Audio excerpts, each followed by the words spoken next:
unruly behaviour. That's something.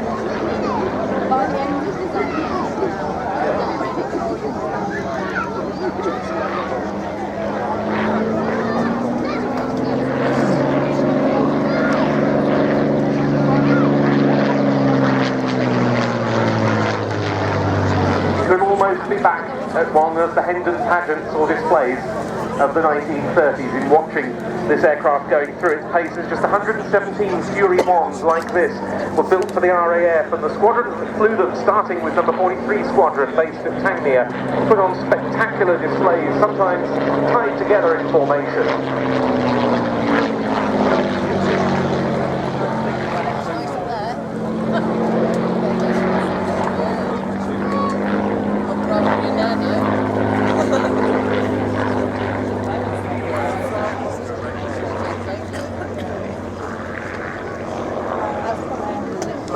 Squadron, in fact, was the first unit to bring the Fury into RAF service.